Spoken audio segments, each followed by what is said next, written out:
Are your kitchen and bathroom way overdue for a remodel? Well, I got the guy for you. Call John Sellers at First Response Contracting, 484-256-7136. Both residential and commercial services, and he's licensed and insured. Call him at 484-256-7136. First Response Contracting.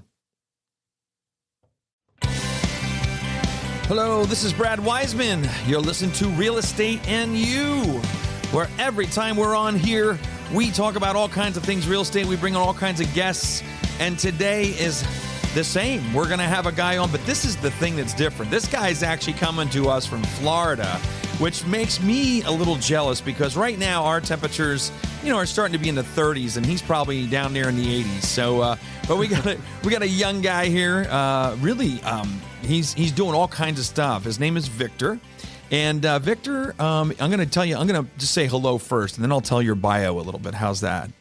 Sounds good. Yeah, I appreciate you having me, by the way. Well, you're very welcome. Thanks for joining me all the way from Florida. So seriously, before we get into this, what's your weather like right now?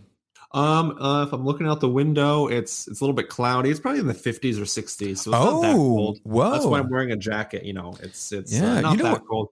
Yeah, that's amazing. I thought for sure it'd be a little bit warmer than that. So you're from Gainesville, Florida, right? Yeah, that's right. All right, so I'm going to talk a little bit about, I'm going to just do your bio real quick, and I'm going to say you did 20 flips last year, and the goal was to do 30 flips for this year in 2021. Your best flip, it says, was $64,000 net profit in one deal.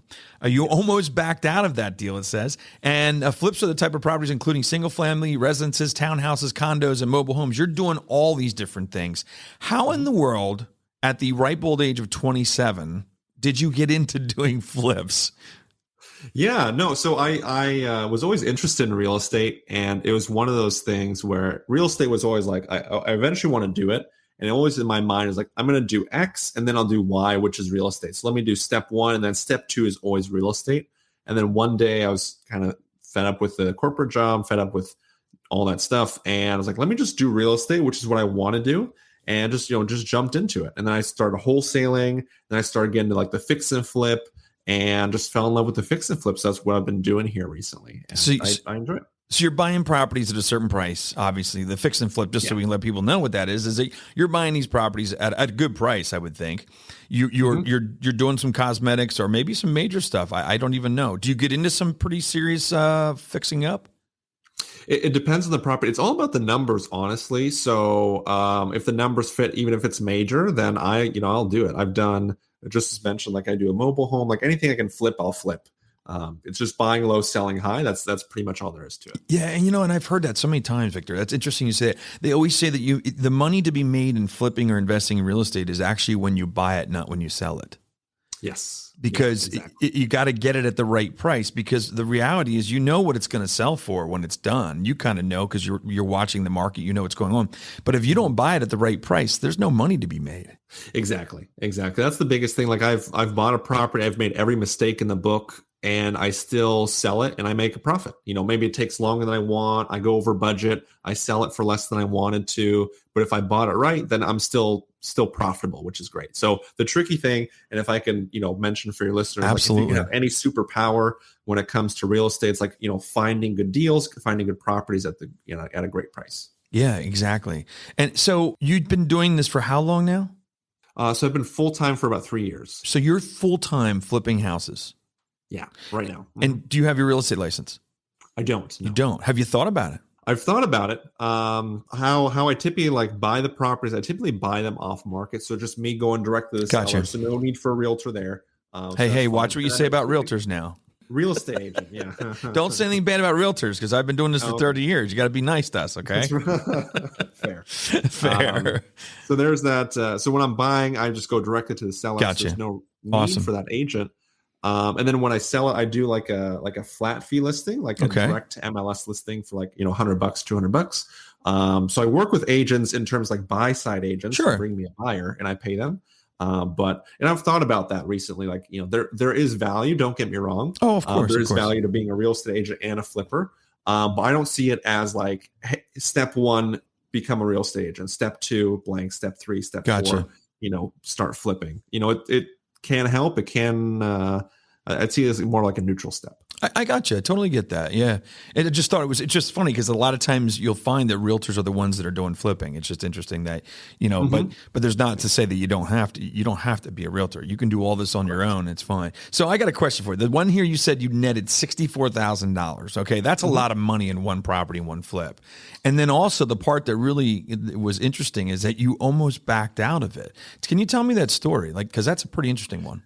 Yeah, so this one came from a wholesaler. I haven't worked with this person before. And just so everyone knows, like a wholesaler is someone, basically they find a deal, they put it under contract, and they sell you the contract essentially. And that's basically what happened here. So the wholesaler I haven't worked with got a hold of me, and she was saying like, I've done flips in the past. I just don't want to flip this one, so I want to sell it to you. I'm like, okay, great. I saw the place, came to a price. Basically what happened was up front, the realtor knew, or the wholesaler knew the family for some time. And she was saying she was promising them hey, when we're going to sell this, you're going to walk away with $20,000. That's going to be after all expenses, after your mortgage, it's going to be $20,000. And we did and went through title and found out quickly the payoff for the mortgage was going to be much higher than expected. So they're going to have to actually come to the table with $5,000, $10,000. Oh, wow. The wholesaler kind of threw a fit, got angry at us, which didn't make sense because it was basically just an error in the payoff.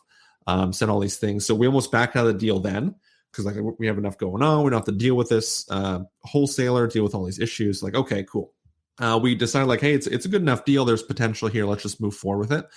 So eventually got everything resolved there, moved forward with it, closed, great, got into the property. And there was initially we knew that there was going to be a small mold issue, but it was worse when we got in there than we expected. Mold, the bad 4-letter word.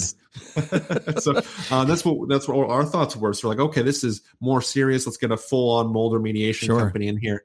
The first quote came in at $23,000, $23,000. Man. And we were at that point, we had other projects what if we just not deal with this? The neighbor across the street was a mold remediation guy, and he was actually trying to buy the property the same time as us. So we asked him hey, we'll just sell it to you at break even what we got it for. Would you be interested? And luckily he said no. No, I'm not interested. He changed his mind because he wanted it before, maybe a month before, but changed his mind. Yeah, so that worked out. So we got another quote. Third quote came in $7,000-8,000. So okay, cool, got that done. Finished up the rest of the property, and then we made a $64K net, which is awesome. Unbelievable. So, that's a lot. It's a good amount especially on one transaction. It just allows you to do a lot more. So that was really exciting. And again, we almost didn't do it. We almost were happy to walk away and break even. Yeah. And actually, it's a major lesson, right? To know that, hey, sometimes it looks like it's going to be a bad thing, but it can work out. That's great. So what advice would you give if I was just going to start flipping houses? What's the thing that you definitely learned through doing these now, and you say, man, just don't do this or do this or whatever? Mm-hmm. I think the biggest thing, just extract as much from that last story, stick to your numbers. Yeah. Even we kind of panicked, so to speak, with the mold stuff. Yeah. Even with the $23K mold stuff, we still would have made $40K. That's still a really good deal. But you just kind of panic in the moment, So I would just say, always stick to your numbers and always stick to your process. That's great. You lay out a process ahead of time, make sure you stick to it. Don't let the emotions get involved, right? Yes, I hear that a lot. That people, that I used to do some investing. I actually owned a lot of properties and I rented them. Right. I never did the flip thing too well. I did the flip thing one time years ago. Didn't go so well, so I decided that's not for me. Yeah, so then I did a lot of rentals. But one of the things that I've seen people do is let emotions get involved, or the thing that you have that you're one of those that has to win. You know what I mean? Ooh, that's a good one. Having to win is not a good trait because you have to be able to back away and go, hey, I didn't get it. But some people look at that as losing. You know what I mean? If you have that as a personality. So it's a little scary. Actually, I have another story on that one, having to win. Now that you bring it up, there was a deal. So reached out to a guy. He's going through a divorce and he's like, I just want to sell this property. It was one of his, he had 3 other investment properties, but basically they were divvying up everything with a divorce. He's like, I don't want to deal with her. I don't want to deal with the place. I just want to sell it. So we went back and forth, eventually got the deal. And on the day of closing, 2 hours before, he was behind on taxes. And he was saying, you have to pay off my taxes. And it was $1,700. You have to pay off my taxes or else I'm not going to sign it. I'm not going to drive. I'm about to hop in my car. Let me know if you're not willing to pay it. Like kind of last minute negotiation, like last minute pay this extra $1,700 because I don't want to pay it. Yep. At first we're like, based on principle, we're not going to do this deal. Right, If you don't do that, that's bad form. That's bad negotiating in bad faith. We eventually took a step back and we actually ended up doing it. We ended up paying it. And that deal, I think, netted us like $35,000. Yeah. So we could have stuck our ground on principle and, made zero, or we could have made $35,000. And that's just like you're saying, like we could have been the winners. Like, oh, we won it. We showed him. And, that sort of thing. But we just create a win-win, I would say. Oh, absolutely. And that's one of those things where people they get up on their high horse about, oh, well, I'm not backing down to that guy. He's taking advantage of me. Well, if you lost $32,000 over $1,700, who took advantage of who? You know what I mean? Yeah. Like seriously, you took advantage of yourself because you weren't smart enough to, or not smart enough, but you couldn't give in. Just give in sometimes. Yeah. If it makes sense for money, then do it. You're doing this to make money, right? That's the whole idea. Exactly. Yes. So I had a mentor who told me a great phrase, and I always think of it when it comes to stuff like this. Like, do you want the ego or do you want the money? Oh, you can't have so both. Good. So you gotta pick one. So in that case, we chose the money, and I'd rather have that, honestly. That's a really good one. I love that. And it was in anything in life, I think ego can really, really get you in trouble. You have to sometimes just be backing off your ego and do what's right or do what's going to make you money in new situations. So I got some other things here I was thinking about, and you have early success in life here. Where's this going to go? What's your trajectory? Like, what do you think? I mean, what's your goals? Yeah, as mentioned before, so it used to be like, let me do this thing, let me do real estate. Like now I'm just happy with real estate. So there's no new thing after this. It's not like, hey, I want to quit real estate and start like open a bar. I want, nothing like that. It's like, I just want to do this. And basically the goal is like more deals, better deals, bigger deals is essentially it. Cool. I think the other thing is my growth has been a lot of partners, and I want to slowly start to do my own deals. There's nothing wrong with partners, but there's also lots of benefits to doing your own stuff. So that's more, just do more of the same, is it? And then recently, I think I mentioned this to you before we hopped on here. I'm just doing more rentals, long-term rentals, more cash flow. So that's really nice, just to have that coming in. With the flips, it's great because it's kind of feast and famine at the same time. You get a big check, and then it's like, okay, cool, that's awesome. But then you have to live off that check. And you're only as good as the last one. Exactly. Yeah, seriously. With the rentals, like that's forever. It's passive. It's passive. Passive income is wonderful because you basically you manage the property and it brings in money. And the way I always look at it is they're basically the renters are paying your mortgage payment and paying your savings account for the future. So it's definitely a win-win for you, and well, it's a win for them. They need a house to live in too, so it's a win for everybody. Yeah, that's pretty awesome. So one of the other questions that you had on your thing was, what do you think the housing market's going to go? I had another guest on earlier today. It was a mortgage person, and we're all trying to predict 2022. That's the big thing at the end of any year. We're all trying to predict what's the next year going to be. Interest rates, is there going to still be a housing shortage and things like that? What's your opinion? You're in the market. What do you think 2022 going to be like? I think it's going to be a little more of the same, but probably cooling down. As we've kind of seen, I see that it's kind of peaked in like May or June of this year, whereas it was the hottest it ever was, and now it's just kind of slowing down. And now there's a little more listings. The interest rates are a little bit higher. So that's what I kind of see. I just look at it, supply and demand. Supplying being like inventory of houses on the market. Demand typically just comes down to like interest rates and that sort of thing. So I think there is going to be like an interest rate hike in 2022. That's probably going to be mid to late 2022. And I don't know if they're just going to raise it once or if they're going to raise it a couple times. We'll see. But I think it's just going to cool down. And again, tying to what I said earlier, basically when you're flipping or when you're doing what I'm doing, it's all you're doing is buying low and selling high. So, if I can just follow that same pattern, even if it's a little bit cooler market, then that's good.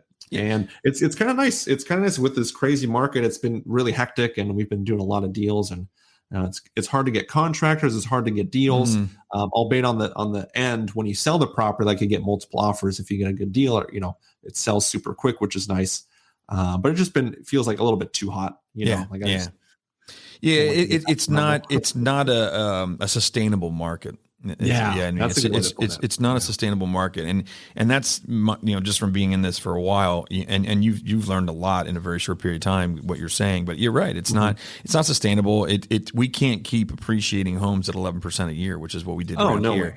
It just can't. It prices itself out of the market. So, but what's interesting about the flip thing, and I've seen this with friends that do it, is you can make money in any market because there's always somebody that needs to get out either quick or needs to sell because they just they can't live there anymore, and you can buy it at a good price very quickly and fix it up and turn it, spin it. So it's I think you can be successful in any market. I'm just going to see what I'm trying to think if there's anything else here that we want to cover. We're actually almost in 15 minutes into the show already, which is great.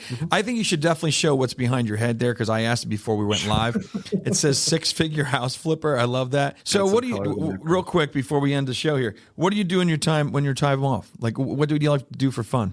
For fun, I've I guess used to travel a lot, but that's kind of curtailed. Yeah, I saw that. You were like 38 different countries or something like that. I've been to 38 countries, and just these last 2 years have been slow, obviously, because of COVID, certain world events. But there's this thing called COVID. And watch movies. And cool.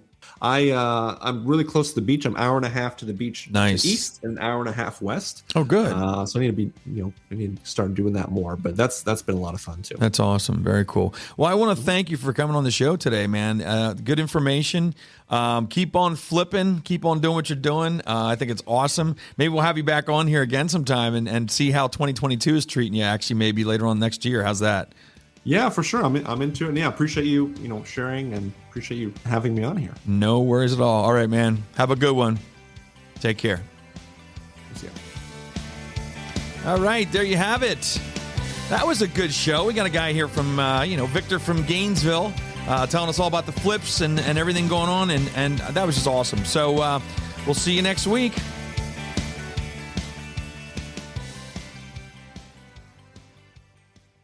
Are your kitchen and bathroom remodels a little overdue? Well, now's your chance to call First Response Contracting. John Sellers will take care of you. 484-256-7136. They do residential and commercial, and they're licensed and insured. Give them a call at 484-256-7136.